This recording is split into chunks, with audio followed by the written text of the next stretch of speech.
सूरज ना बन पाए तो बन के दीपक जलता चल। फूल मिले या अंगारे सच की राहों पर चलता चल। प्यार दिलों को देता है, अश्कों को दामन देता है। जीना उसका जीना है जो औरों को जीवन देता है। मधुबन खुशबू देता है, सागर सावन देता है। जीना उसका जीना है जो औरों को जीवन देता है।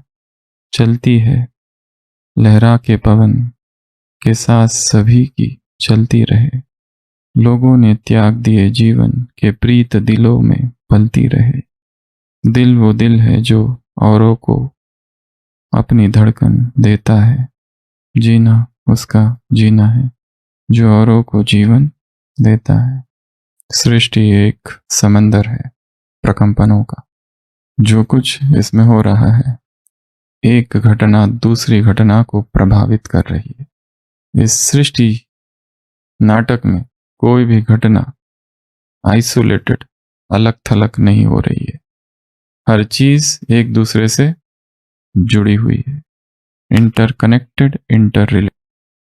सारी घटनाएं एक दूसरे से, केवल इतना ही नहीं, वर्तमान अतीत से जुड़ा है, भविष्य वर्तमान से जुड़ा है। सब कुछ एक दूसरे से जुड़ा हुआ है। एक व्यक्ति दूसरे व्यक्ति है, दूसरी आत्मा है, एक मन दूसरे मन से जुड़ा हुआ है। लोगों ने क्यों परिकल्पना की थी कभी, द यूनिवर्सल माइंड। एक ही मन है, बहुत सारे मन नहीं, और इन सब मन के जुड़ाव से ये सृष्टि चल रही। तो एक मन में यदि हल होती है तो उसका प्रभाव, यदि एक प्रेम का बीज अंकुरित होगा तो उसका प्रभाव भी दूसरे मन पर पड़ेगा। अगर मन में घृणा उत्पन्न होती है तो उसका प्रभाव भी दूसरे मन पर पड़ेगा। और यदि कईयों के मन में प्रेम अंकुरित होता है तो वो प्रेम विस्तीर्ण होगा, वो प्रेम फैले, विकीर्ण होगा। Story number 1। साई बाबा के पास आया और कहने लगा, बाबा जब मैं मधुबन में आता हूँ योग बहुत अच्छा लगता है। मैं सेंटर पर जाता हूँ तो मेरी स्थिति बहुत अच्छी रहती है, पर जैसे ही अपने कर्म क्षेत्र पर जाता हूँ और जैसे ही संसार के अज्ञानी अनजान आत्माओं के संपर्क में आता हूँ मेरी स्थिति हिलने लगती है। जब तक आध्यात्मिक वातावरण में हूं तब तक ठीक हूं, जैसे ही ऑफिस गया, जैसे ही संसार के वातावरण में प्रवेश किया, सब हिलने लगता है। फिर कुछ भी नहीं रहता है, न याद रहती है। कितना अभ्यास करता हूं मैं, मास्टर सर्वशक्तिवान हूं, आत्मा हूं, आत्मा रहती है ना परमात्मा, कुछ नहीं रहता। क्या करूं? बाबा ने कहा एक काम करो, अगरबत्ती का पैकेट है तुम्हारे पास तो उसको अपनी जेब में डाल दो, और जब काम पर जाओ तो अगरबत्ती का पैकेट लेके जाना ऑफिस में।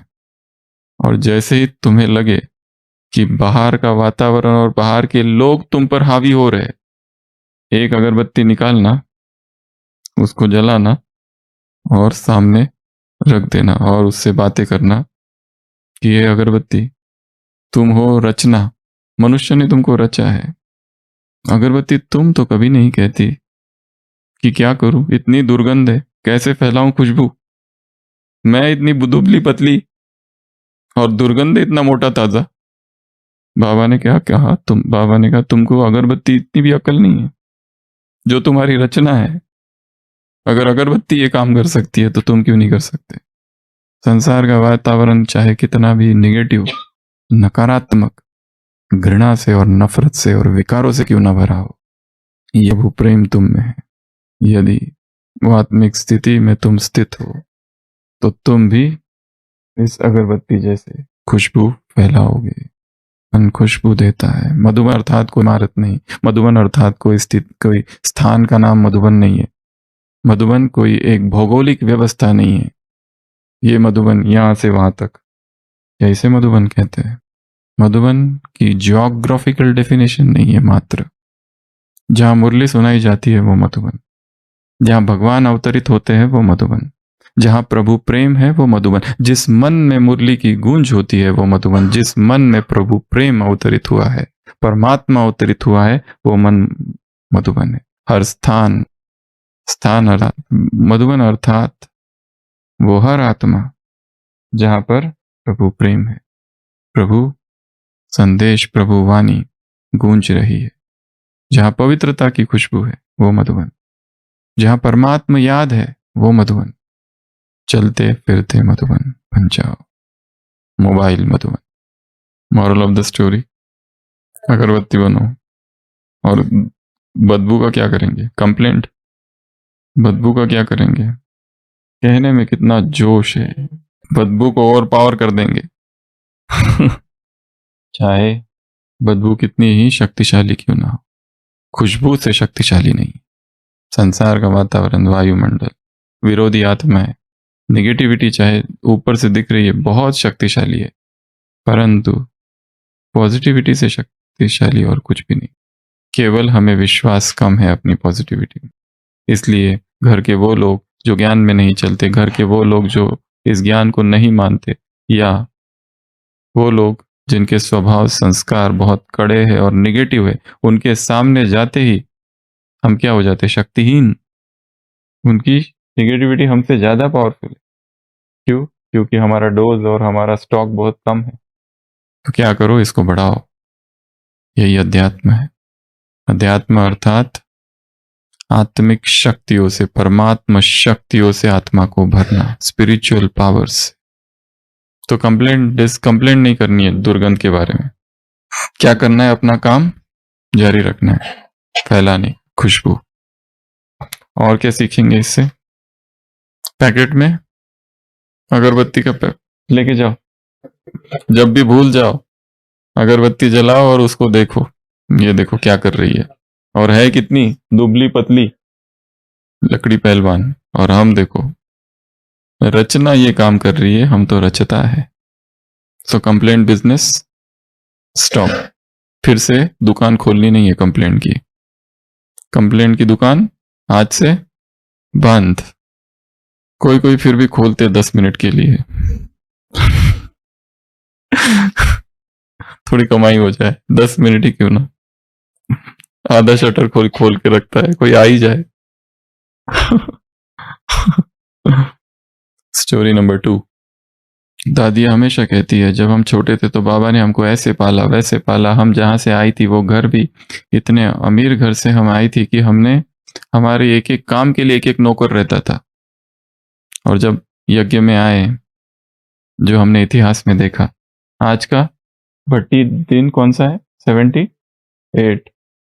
तो बहुत ज्यादा विस्तार से सब कुछ हमने देखा है कि कैसे वो सब छोटे छोटे बच्चे, कन्याएं आई, और सब कैसे फिर कराची पहुंचे, और फिर कैसे सब ने सब काम किए। तो एक बार गुलजार दादी कहती है कि बाबा ने हम छोटी बच्चियों को कहा कि बच्चियां जाओ, तुम अपना जूता खुद सिलाओ। तो हमने बाबा से कहा, जूता सिलाई? वो चमड़े का, वो कितना जाड़ा होता है और हमारे हाथ बहुत कोमल है। बाबा ये काम तो भाइयों का है, बहनों का काम थोड़ी ना है, ये हम थोड़ी ना करेंगे, हम कोमल है, हमारे हाथ बहुत कोमल है, हम ये काम नहीं कर सकते। हमारे सुई हमारे उंगली को लग गई तो हमको नुकसान हो सकता है। तो बाबा ने कहा, अच्छा ये बताओ, तुमने जन्म कितने लिए है? 84। क्या सारे 84 जन्मों में तुम स्त्री थी या पुरुष थी, नारी थी या नर थी? तो सबने कहा, हम नर भी थे और नारी भी थी। अर्थात आत्मा में दोनों ही प्रकार के संस्कार है, स्त्री के भी और पुरुष के भी। इसके लिए जो भी कार्य करो, ये समझो मैं चतुर्भुज हूं। कौन हूं? चतुर्भुज हूं। नारी समझोगे तो नारीपन आएगा और कोमलता आएगी। ऐसा कोई कार्य नहीं जो मैं नहीं कर सकती, कर सकता। नारी के भी संस्कार है, पुरुष के भी संस्कार। मैं कौन हूं? चतुर्भुज। यहां 2 हाथ लगा लेना है, काम भी थोड़ा फास्ट होगा। 4 हाथ से, 2 हाथ से कुछ और 2 हाथ से कुछ। तो क्या समझना है?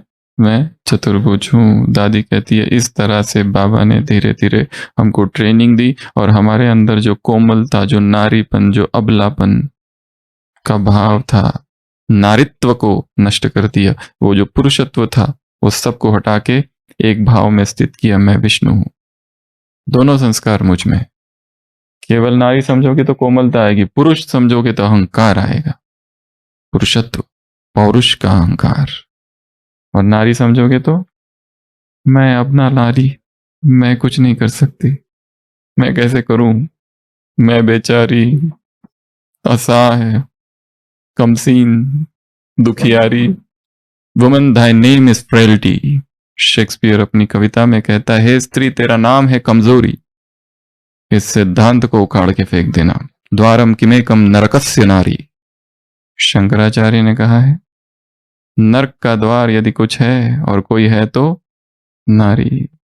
और भगवान क्या कहता है, स्वर्ग का द्वार खोलने वाली है। और भगवान क्या कहता है, जिसको सारी दुनिया ने ठोकर लगाई उसको आकर बाप ने क्या कर दिया, ठाकुर बना दिया। तो नारी नहीं समझना है, मैं शिव शक्ति समझ, मैं चतुर्भुज हूं, असंभव कुछ भी नहीं है मेरे लिए। और स्त्री होने का तो कारण ही नहीं देना है कोई कार्य के लिए, ये मैं नहीं कर सकती क्योंकि मैं बहन हूं, स्त्री हूं। और पुरुषों के लिए क्या, फिर ये बहनों का काम है, हम नहीं करेंगे। कल भी हमने देखा था, सारे कार्य, सारी सेवाएं यज्ञ की है, सारी सेवाएं बाबा की है, कोई भी कार्य छोटा नहीं है। तो मॉरल ऑफ द स्टोरी, चतुर्भुज हूं, शिव शक्ति हूं, ऑलराउंडर हूं, फरिश्ता हूं।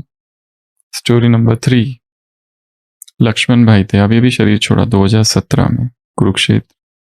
वो टीचर थे, तो बाबा को उन्होंने एक बार खत लिख के बताया, बाबा अभी मेरी ट्रांसफ़र हो गई है, तो जहाँ मैं रहता हूँ वहाँ पे खाना ठंडा खाना पड़ता है, खाना गर्म नहीं मिलता। बाबा ने उत्तर लिखा, कोई बात नहीं बच्चे, पेट में जाके खाना ठंडा ही हो जाता है वैसे भी। क्या कहा, पेट में जाके खाना ठंडा ही हो जाता है। Heat is the enemy of nutrition. Heat क्या है, न्यूट्रिशन का दुश्मन। तो भाई जी ने लिखा, इसका मेरे पर बड़ा तुरंत गहरा प्रभाव पड़ गया। मैं तो सोचा ही नहीं था बाबा ऐसा भी बोल सकते।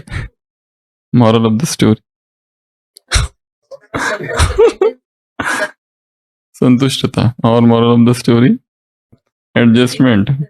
और moral of the story, complaint नहीं करना है, जैसा है वैसे खा लेना। और moral of the story, acceptance. जैसे ही किसी चीज को पकाया जाता है सत्व तत्व नष्ट हो जाते हैं, उसके प्रोटीन्स, उसके एंजाइम्स, उसके विटामिन्स अपना स्वरूप बदल देते हैं। एक दूसरा, जैसे ही किसी चीज को पकाया जाता है उसमें एडिक्शन निर्माण हो जाता है, फिर वही चाहिए। जैसे ही किसी चीज को पकाया जाता है ओवर ईटिंग होता है हमेशा। जो कच्चा है उसको आप ओवर ईटिंग नहीं कर सकते। जैसे ही किसी चीज को पकाया जाता है, पॉइंट नंबर 4, तृप्ति नहीं होती है, कितना भी खाओ तो तृप्ति नहीं होती है। पॉइंट नंबर 5, एसिडिक बन जाता है। हमारा शरीर क्षार तत्व से बना है, अम्ल तत्व से नहीं, एसिडिक नहीं। इसके लिए अल्कलाइन डाइट। पॉइंट नंबर 6, जो भी पकाया जाता है म्यूकस फॉर्मिंग हो जाता है। हमारे शरीर को चाहिए म्यूकस लेस डाइट, जो जैसा है, जैसा प्रकृति ने दिया है, प्राकृतिक। जैसे ही चीज पकाई जाती है उससे जितनी ऊर्जा प्राप्त होती है और जो नेचुरल रूप में उससे ऊर्जा प्राप्त होती है वो हमेशा ज्यादा होती है। जैसे ही किसी चीज को पकाया जाता है और खाया जाता है, शरीर में एक सुस्ती, प्रमाद, निद्रा और आलस और जड़ता आ जाती है। और जैसे ही जो नेचुरल रूप में खाया जाता है, अपक्व आहार, रॉ डाइट, उसमें शरीर में ऊर्जा दौड़ने लगती है।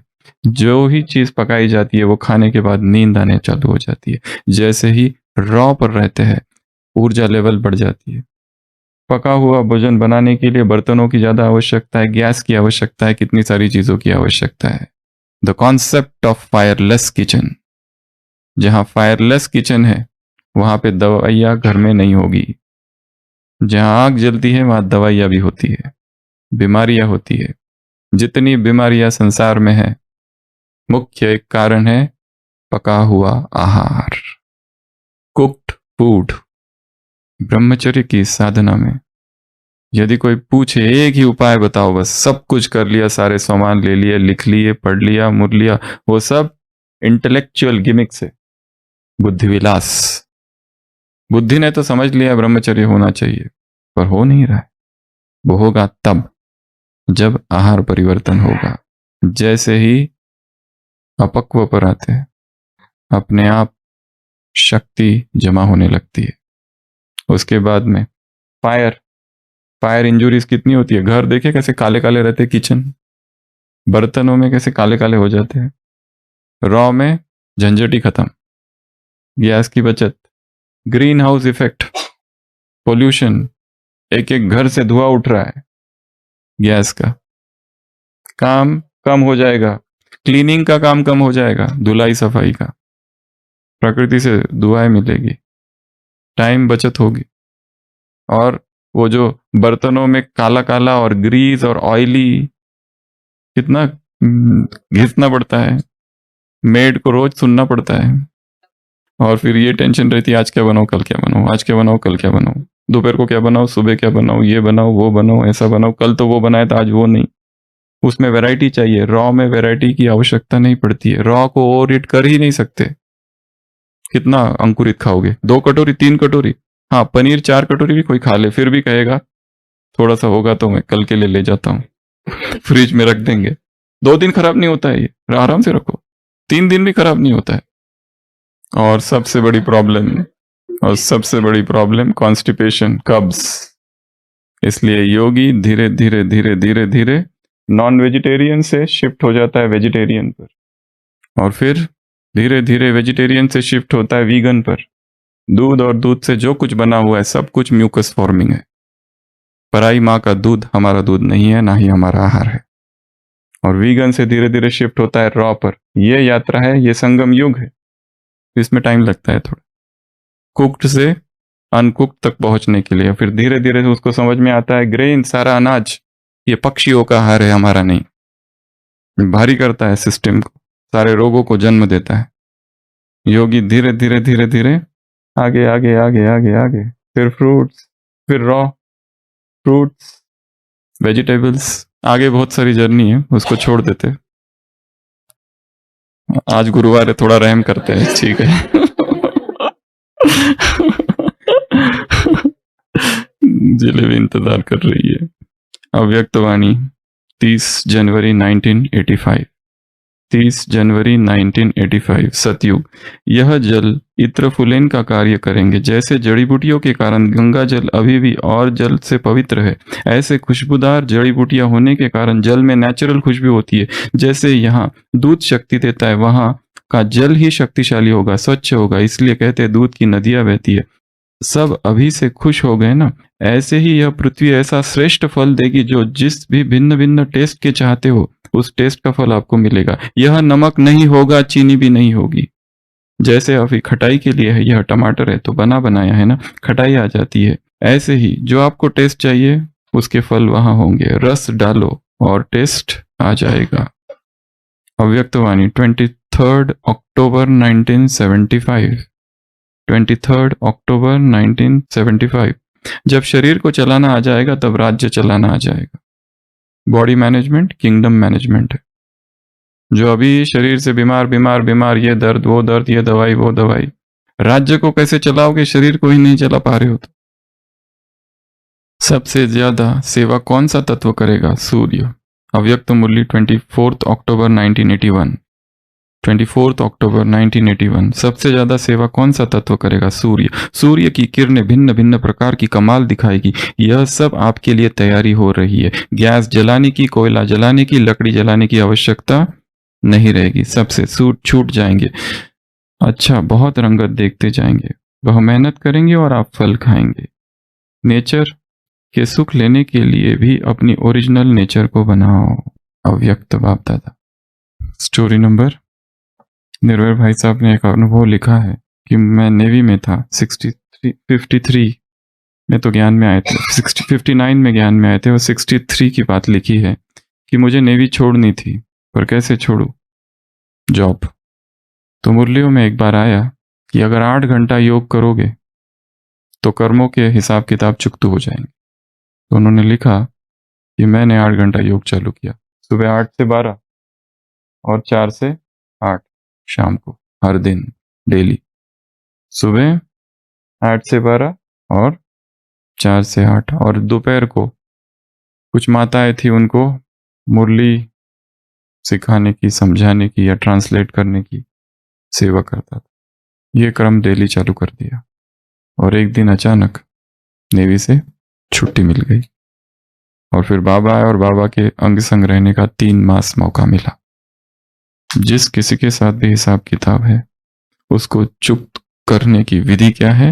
योग। बैठ के डिस्कशन करना, इसका अपना महत्व है। सोचना, पूछना, ये सब एक तरफ। सबसे पावरफुल विधि क्या है? योग। और वो भी निस्वार्थ, इसलिए नहीं कि इससे ये हो जाए।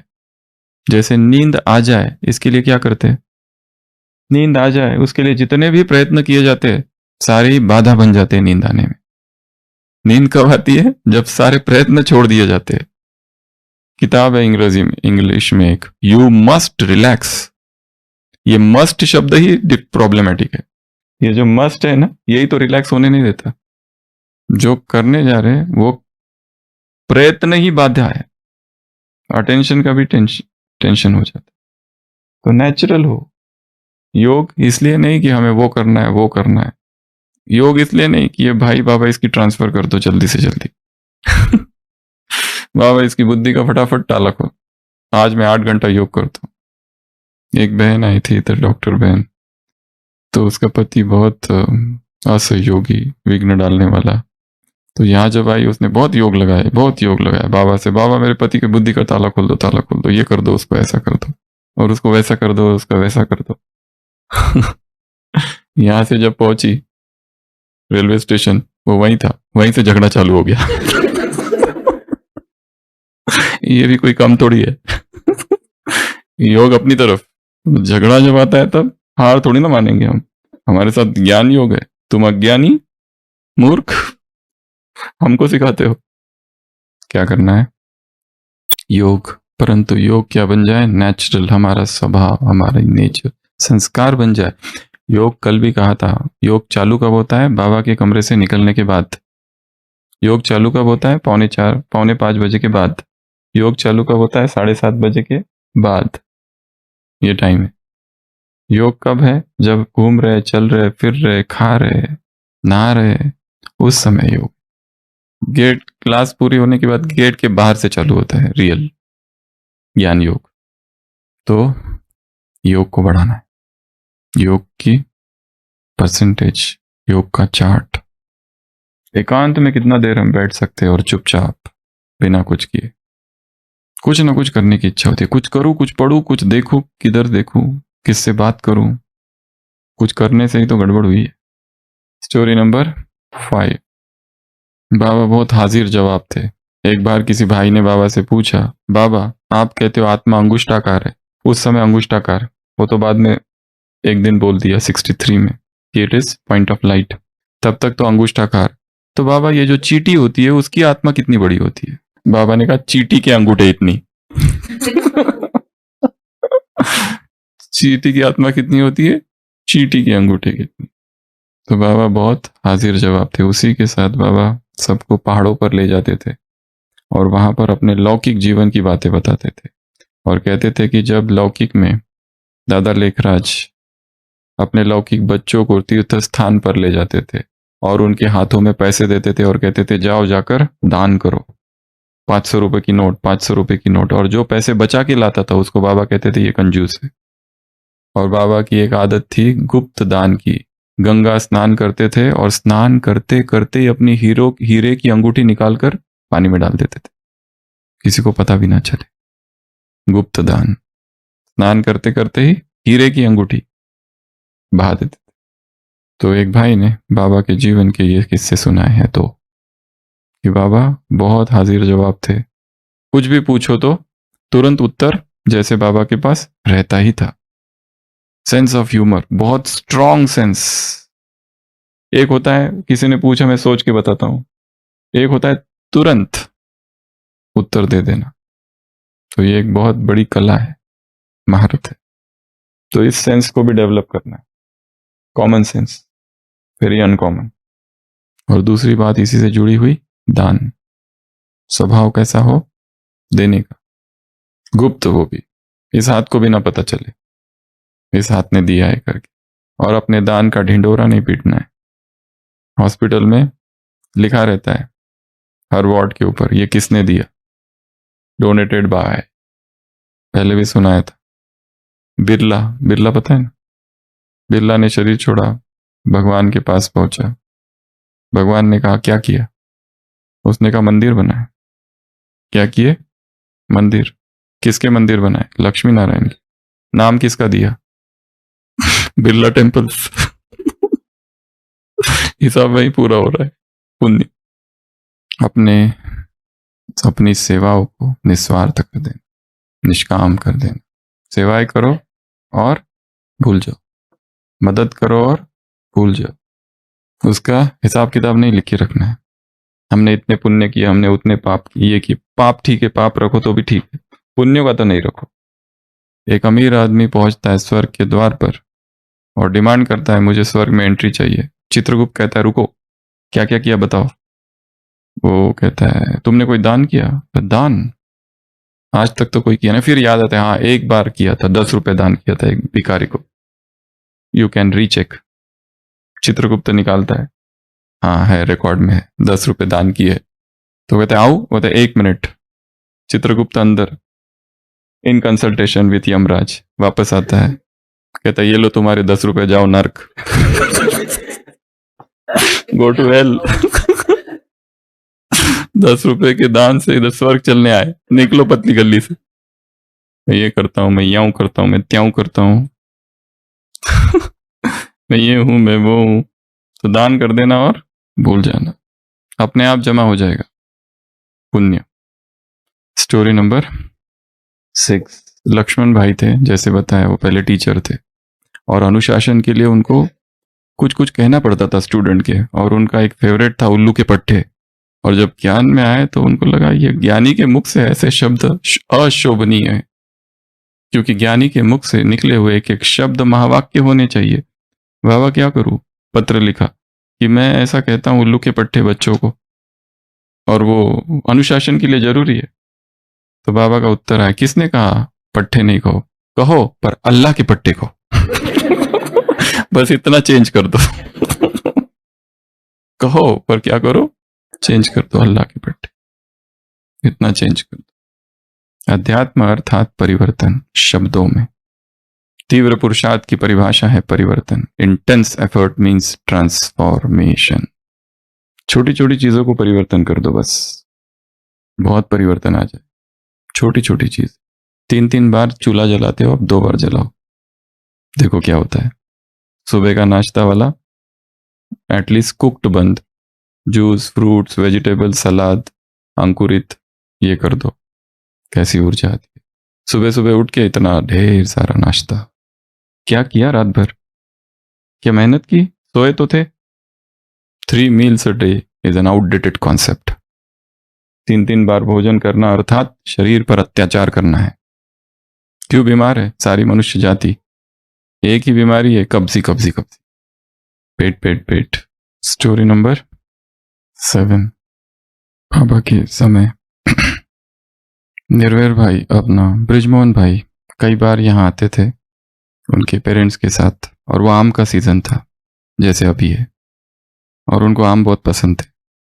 तो एक बार टेबल पर, डाइनिंग टेबल पर बैठे थे मम्मा पापा और उनकी माता जी, ब्रिजमोहन भाई सब बैठे थे। तो किसी का ध्यान नहीं था, तो ब्रिजमोहन भाई की माता जी ने टेबल के नीचे से एक आम ब्रिजमोहन भाई को दे दिया, क्योंकि बेटे को आम पसंद है। अपना आम, सबको आप अपने मिले है, फिर भी माँ होती है ना, मेरा भी मेरे बेटे को मिल जाए। तो बाबा ने देख लिया, और जब भोजन पूरा हुआ तो लच्छू बहन से कहा, लच्छू दादी से कहा, लच्छू बहन जाओ आम की वो जो टोकरी रखी है ना वो लेके आओ। और फिर ब्रिजमोहन भाई को कहा ये लीजिए आम। तो ब्रिजमोहन भाई को पता चल गया कि बाबा ने शायद देख लिया था, और कहा कि बाबा ऐसा प्रेम का सागर था कि जिसने हमें अपने प्रेम से बांध लिया। माँ को लेके आए थे, वापस जाना था।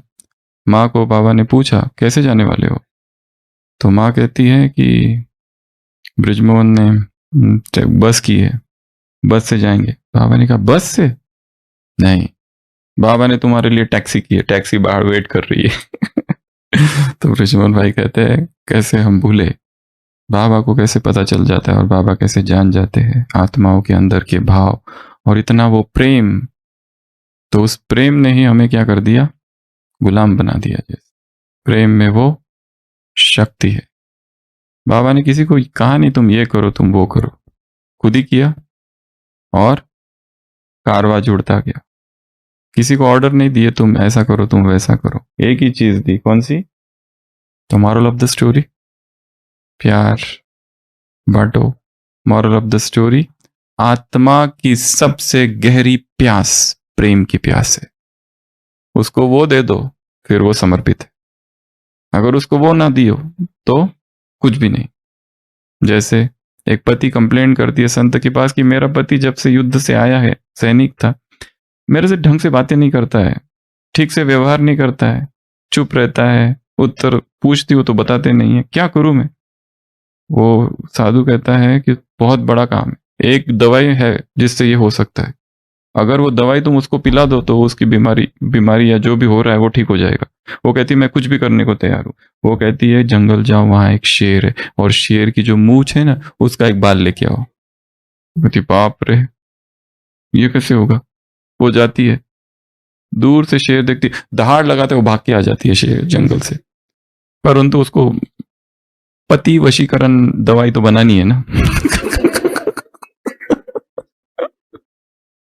पति वशीकरण मंत्र होते हैं, बहुत ज्यादा डिमांड है उसकी साधु संतों के पास, महिलाएं इसीलिए तो आती है। पति वशीकरण मंत्र हमारी मुट्ठी में हो। तो दूसरे दिन जाती है, फिर से दहाड़ लगा है शेर, पर वो छुप जाती है, पर जाती नहीं वहीं रुकती है। तीसरे दिन फिर जाती है, फिर दहाड़ लगाता है शेर। रोज देखती है शेर आ रहा है पानी पी रहा है। धीरे धीरे शेर को भी उसकी उपस्थिति का पता चलने लगता है कि वो है। फिर शेर दहाड़ लगाना बंद करता है, फिर धीरे धीरे और नजदीक जाती है, फिर और नजदीक जाती है, फिर एक 2-3 महीने में शेर और उसकी दोस्ती हो जाती है। और वो एक दिन उसका, क्योंकि शेर से ज्यादा महत्वपूर्ण पति है, उसका बाल लेके आती है, भाग भाग के उस संत के पास पहुंचती है, जल्दी बनाओ दवाई। संत कहता है कौन सी दवाई, कैसी दवाई, ऐसी कोई दवाई नहीं होती है, तो आपने ही तो कहा था। दवाई यही है, जैसे शेर को वश में कर दिया ना प्रेम से, अब वही मंत्र इधर काम करो, प्यार प्यार से प्यार प्यार से प्यार प्यार से उसको वश में कर लो। स्टोरी नंबर 1 क्या थी? अगरबत्ती जेब में, आज से ले लेना अगरबत्ती। ऑफिस जाते समय, जो भाई है ऑफिस जाते समय अगरबत्ती जेब में, जैसी जरूरत पड़ी जला के देखते रहो ये अगरबत्ती क्या कर रही है, खुशबू फैला रही है। या ऐसे ही अगरबत्ती को देखो, केवल ऐसे ही देखो। बाबा कहते हैं ना जाओ और फूलों के सामने बैठ के देखो इनमें से मैं कौन सा फूल हूं। वैसे अगरबत्ती को केवल देखने मात्र से संकल्प चलेंगे कि इससे मैं क्या सीखता। Story number 2। तो आज सारे दिन भर कैसे चलेंगे, ऐसे ऐसे। मैं कौन हूं, चतुर्भुज। थोड़ा बाजू हटना, जगह ज्यादा चाहिए, चतुर्भुज आ रहे हैं। तो सब संस्कार हमारे अंदर, ये नहीं कहना ये मैं नहीं कर सकता, ये मेरा काम नहीं। You can do anything and everything, सब कुछ कर सकते हो। तो नेक्स्ट स्टोरी नंबर 3। पेट में जो भी जाता है वो आखिर ठंडा ही होना है उसको। अब धीरे धीरे यात्रा चालू करनी है कुक्ड के जगत से अनकुक्ड के जगत की। बीच का जो पीरियड है, ट्रांजिशन फेज, संगम युग, ये थोड़ा लंबा हो सकता है, 1 साल 2 साल 3 साल 4 साल 5 साल 10 साल भी हो सकता है। पर धीरे धीरे ये यात्रा ही हेल्थ की यात्रा है, स्वास्थ्य की यात्रा है। नेक्स्ट स्टोरी, हिसाब किताब चुप तू, पर 8 घंटा योग करना मासी का घर नहीं है, वो भी बैठकर नेचुरल योग की स्थिति बनानी है। सारे हिसाब किताब योग से ही चुकतू हो। कुछ भी हो जाए, परिस्थिति आ जाए, पहला काम योग। ज्ञान चिंतन बाद में, परिस्थिति चिंतन बाद में। नेक्स्ट स्टोरी, हाजिर जवाब, तुरंत जवाब। तो बाबा हाजिर जवाब थे। Sense of humour, sense of mind बहुत स्ट्रांग था। तुरंत किसको क्या उत्तर देना, सोच के देना, ये तो बहुत आसान है, तुरंत। नेक्स्ट, वो दान की भी बात बताई थी यहाँ पर, दान वाली बात भी थी। उसके बाद में शब्दों को बदलना है। ज्ञानियों के शब्द जो है अच्छे हो जाने चाहिए, थोड़े सुनने के लिए अच्छे होना चाहिए। एक उदाहरण, एक कहते हैं रिचार्ज करना, एक रिचार्ज मारना, कौन सा अच्छा है? करना अच्छा है ना, डिग्निफाइड, उसको चेंज करो। नेक्स्ट, आम का क्या करना है? खाना है। वैसे आम का सीजन चल रहा है, खाओ, देना भी है, खाओ भी। आम का सीजन आता है, सभी लोग आम खाते हैं और सबको आम कितना पसंद आता है। एक दिन आम का सीजन चला जाता है, कोई भी आम मिस नहीं करता। जो प्राकृतिक नेचुरल चीजें होती है वो मिस नहीं की जाती है। रोज गुलाब जामुन खाओ, ये 4 महीना, 4 महीने के बाद गुलाब जामुन बंद, फिर ढूंढना चालू करते गुलाब जामुन कहाँ है। जो प्राकृतिक है और जो पका हुआ है उसमें एडिक्शन है, जो प्राकृतिक है उसमें कोई एडिक्शन नहीं है। आम का सीजन चला जाता है, कोई भी मिस नहीं करता है, कितना सहज। फिर आम का सीजन आता है, फिर सब खाने लगते, जब चाहे लो, जब चाहे छोड़ो। यह है प्रकृति। मधुबन खुशबू देता है, सागर सावन देता है, जीना उसका जीना है जो औरों को जीवन देता है। सूरज ना बन पाए तो बन के दीपक जलता चल, फूल मिले या अंगारे, सच की राह पे चलता चल। प्यार दिलों को देता है, अश्कों को दामन देता है, जीना उसका जीना है जो औरों को जीवन देता है। मधुबन खुशबू देता है। ओम शांति।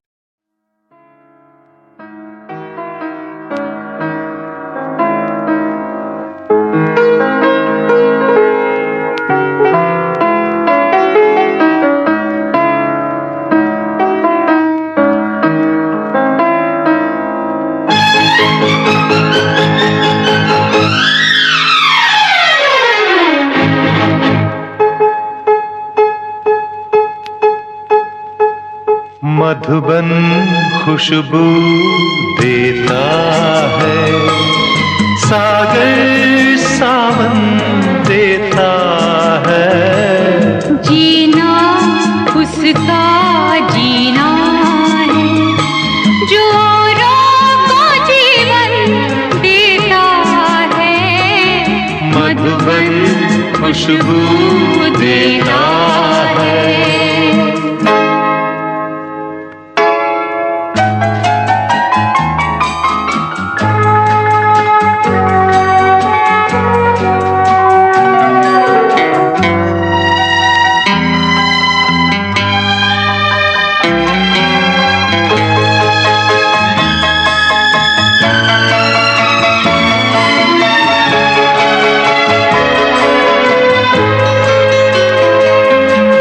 सूरज ना बन पाए तो बन के दीपक जलता चल। सूरज ना बन पाए तो बन के दीपक जलता चल। फूल मिले या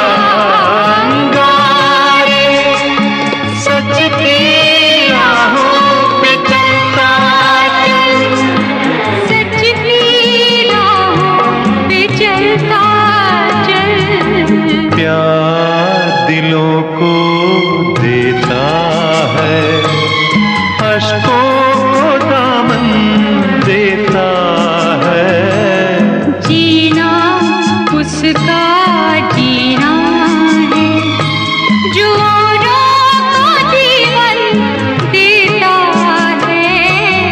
मधुबन खुशबू देता है, सागर सावन देता है, मधुबन खुशबू देता है।